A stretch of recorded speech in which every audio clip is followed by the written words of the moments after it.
PM Shri എന്ന് പറഞ്ഞാൽ അത് RSSൻ്റെ അജണ്ടയാണ്.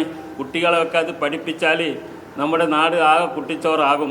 ഗാന്ധിജിയുടെ സ്ഥാനത്ത് പിന്നെ ഗോഡ്സെയും അങ്ങനെയുള്ള ചരിത്രപരമായ വളച്ചു തിരിഞ്ഞുള്ള പദ്ധതികളാണ് അതിലുള്ളത്. അതൊക്കെ നാട്ടിന് വലിയ ആപത്തും നാശവും ഉണ്ടാക്കുന്നതാണെന്ന് സർക്കാരിന് നേരത്തെ ബോധ്യമുള്ളതാണ്. അതുകൊണ്ട് തന്നെ ആ കാര്യത്തിൽ അതൊരിക്കലും നടപ്പാക്കരുത്. നടപ്പാക്കുന്നത് ഈ രാജ്യത്തിനും നമ്മുടെ സ്വഭാവത്തിനും നമ്മുടെ മതേതര സ്വഭാവത്തിനും ഒക്കെ ദോഷകരമായ സംഗതിയായിരിക്കുമെന്ന കാര്യം നമ്മൾ ധരിപ്പിച്ചിട്ടുണ്ട്.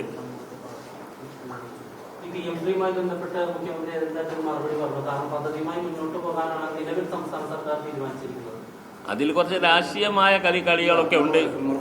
കൃത്യമായി നമ്മൾ ഈ കാര്യത്തിൽ അതിൽ ഉൾക്കൊള്ളിച്ചിട്ടുണ്ട്. PMശ്രീയുമായിട്ട് ബന്ധപ്പെട്ട് അത് തന്നെയാണ് ഇക്കാര്യത്തിൽ പറയുന്നത്. നമ്മുടെ സംസ്ഥയുടെ പ്രസിഡന്റ് കാര്യം പറഞ്ഞതാണ്.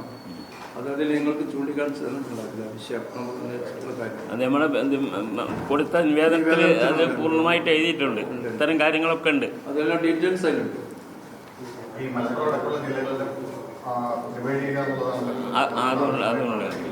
അതുകൊണ്ട് മലപ്പുറം എന്നുള്ളതല്ല, ജനസാന്ദ്രത അനുസരിച്ച് കൊണ്ട് വിഭജിക്കണം. എവിടെയൊക്കെ ഉണ്ടോ ആ സ്ഥാനത്തൊക്കെ തന്നെ ഒരു ഭരണത്തിൻ്റെ വ്യാപനം എല്ലാ സ്ഥലത്തും എത്തണമല്ലോ. ജില്ലയുടെ എല്ലാ ഭാഗത്തും എത്താൻ സൗകര്യത്തിൽ ആളുകളുടെ എണ്ണം അനുസരിച്ച് കൊണ്ട് അത് വിഭജിക്കണം എന്നുള്ളതാണ്. വിഭജിക്കേണ്ടത് എവിടെയൊക്കെ ഉണ്ട് അതൊക്കെ. മലപ്പുറത്ത് അങ്ങനെയാണ്, കൂടുതലാണ്.